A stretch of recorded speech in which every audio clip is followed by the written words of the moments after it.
नमस्कार दोस्तों। आज मैं आपके लिए थोड़ा अलग सब्जेक्ट लेकर आया हूं। जैसे हर बार आता हूं, आज का सब्जेक्ट है निजीकरण यानी प्राइवेटाइजेशन।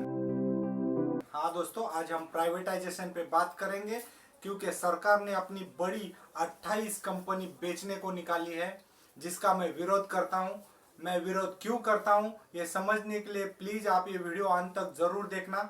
लेकिन इससे पहले अगर आप मेरे चैनल पर पहली बार आए हैं तो लाल बटन दबा के सब्सक्राइब कीजिए और बेल आइकॉन को ऑन कीजिए। तो दोस्तों, सरकार ने पूरी 28 बड़ी कंपनियां सेल के लिए क्यों निकाली है, इसकी वजह तो सरकार जाने, लेकिन मैं विरोध करता हूं। मेरा विरोध क्यों है ये समझने के लिए मैंने 28 कंपनी में से 4 कंपनी चुनी है, जिसको हम विस्तार से समझेंगे, आकलन करेंगे तो बाकी की 26 कंपनियों का लेखा जोखा आप समझ पाएंगे। तो दोस्तों, ये चुनी हुई 4 कंपनियों का हम विश्लेषण इस तरह से करेंगे।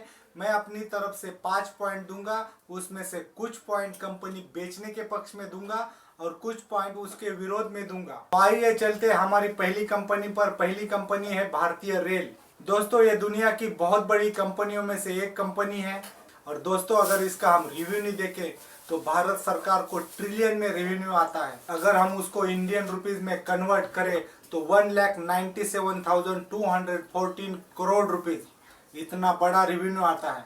और अगर हम प्रॉफिट देखें तो 6,014 करोड़ हर साल प्रॉफिट मिलता है। तो इतना बड़ा रेवेन्यू और हर साल का प्रॉफिट हमारे हाथ से छूट जाएगा। और दोस्तों, रेलवे में 13 लाख से ज्यादा लोग काम करते हैं, इसमें से 12,23,000 आज भी ऑन ड्यूटी है और 2,82,000 खाली जगह है, जो आने वाले दिनों में वहां भर्ती हो जाएगी। तो दोस्तों सोचिए आप, ट्रिलियंस में रेवेन्यू, करोड़ों में प्रॉफिट और 13 लाख से ज्यादा लोगों की नौकरियां जा रही हैं। तो दोस्तों, यहाँ 13 लाख से ज्यादा लोगों की नौकरियां जा रही है, इसलिए बेचने के विरोध में मैं अपनी तरफ से 2 पॉइंट देता हूँ। क्योंकि यहाँ करोड़ों का रेवेन्यू जा रहा है, करोड़ों का प्रॉफिट जा रहा है, इसलिए 2 पॉइंट में ना बेचने के पक्ष में और देता हूँ। यहाँ 1 मार्क मैं सरकार के पक्ष में दूंगा, यानी बेचने के पक्ष में दूंगा, क्योंकि मैं उम्मीद करता हूँ, कोई गारंटी नहीं है, लेकिन हम उम्मीद करते हैं कि बेच के आने वाले पैसों में से सरकार 13 लाख से ज्यादा नौकरियां हमें दे दे और 6,014 करोड़ से ज्यादा कहीं इन्वेस्ट करके कमा ले। यहाँ कुल मिलाकर स्थिति ये बन गई, बेचने के पक्ष में मैंने 1 पॉइंट दिया और ना बेचने के पक्ष में मैंने 4 पॉइंट दिए। तो दोस्तों, आइए चलते हमारी दूसरी कंपनी पर, जिसका नाम है भारत पेट्रोलियम कॉर्पोरेशन लिमिटेड। तो दोस्तों, ये कंपनी भी रेलवे जैसी ही बड़ी है और इसका विस्तार पूरे इंडिया में है। दूर दराज के एरिया में, पहाड़ों में, हर जगह इसके पेट्रोल पंप हैं। 15,000 से ज्यादा पेट्रोल पंप है भारत पेट्रोलियम के। और दोस्तों, यहाँ भी लाखों कर्मचारी काम करते हैं। दोस्तों, अगर भारत पेट्रोलियम को बेच दिया जाए, प्राइवेट प्लेयर के हाथ में एक कंपनी आ जाए, तो बहुत सारे पेट्रोल पंप बंद करेंगे। जैसे दूर दराज के एरिया है, यहाँ का ओनर यही सोचेगा, अगर मुझे प्रॉफिट नहीं है तो वो पेट्रोल पंप मैं बंद करूंगा।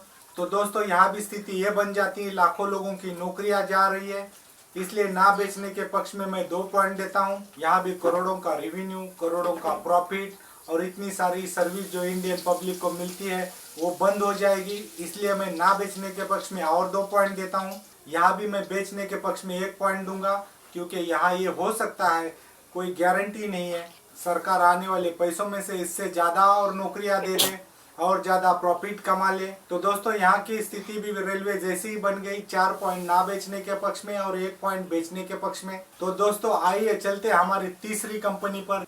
तीसरी कंपनी का नाम है एयर इंडिया। दोस्तों, यहाँ कुल मिलाकर स्थिति थोड़ी ऊपर नीचे हो जाएगी, क्योंकि एयर इंडिया बहुत सारे लॉस में चल रही है, 25,000 करोड़ से ज्यादा सालाना लॉस में है। लेकिन दोस्तों, यहाँ भी हजारों लोग काम करते हैं और दोस्तों, एरोप्लेन सर्विस का सरकार के हाथ में होना बहुत जरूरी होता है।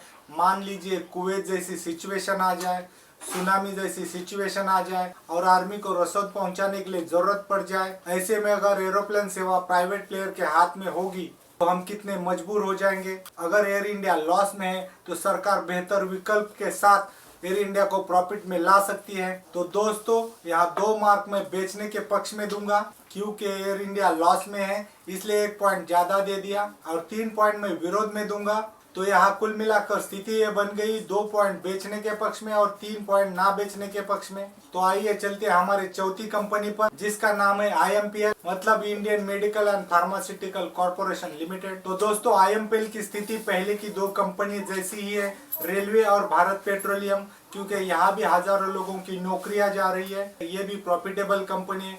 दोस्तों IMPL का विस्तार पूरे दुनिया में है। ये मेडिकल के क्षेत्र में बहुत सारा एक्सपोर्ट करती है, स्पेशली ये आयुर्वेदा में इसका बड़ा नाम है। तो दोस्तों मैं ये नहीं चाहूँगा कि ये कंपनी बिक जाए। तो दोस्तों आइए पॉइंट पे चलते हैं।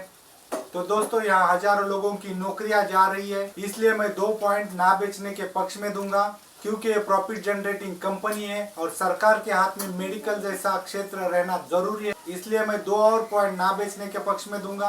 पहली कंपनियों की तरह 1 पॉइंट में बेचने के पक्ष में दूंगा। यहाँ हो सकता है कि सरकार कंपनी बेच के आने वाले पैसे से कुछ बेहतर विकल्प दे, कुछ ज्यादा नौकरियां दे और कई प्रॉफिट कमाने वाली जगह पे इन्वेस्ट करे। हम इन बातों को नहीं नकार रहे। तो दोस्तों ये थी 4 कंपनियां, जिससे आपको बाकी का 26 कंपनियों का अंदाजा लगाना है। कुल मिलाकर अगर हम कैलकुलेशन देखें तो 20 में से 5 मार्क बेचने के पक्ष में जाते हैं और 15 मार्क ना बेचने के पक्ष में। तो दोस्तों यहाँ लोकशाही है, ना बेचना उचित है। तो दोस्तों ये थी मेरी राय। अगर आपकी कुछ अलग राय है तो प्लीज़ कमेंट बॉक्स में लिख भेजिए, और अगर आप मेरे से सहमत हैं तो इस वीडियो को जनता तक पहुंचाइए, ज़्यादा से ज़्यादा शेयर कीजिए। तो दोस्तों ऐसे ही वीडियोस मैं लेकर आता हूं। मिलते हैं अगले वीडियो में। नमस्कार।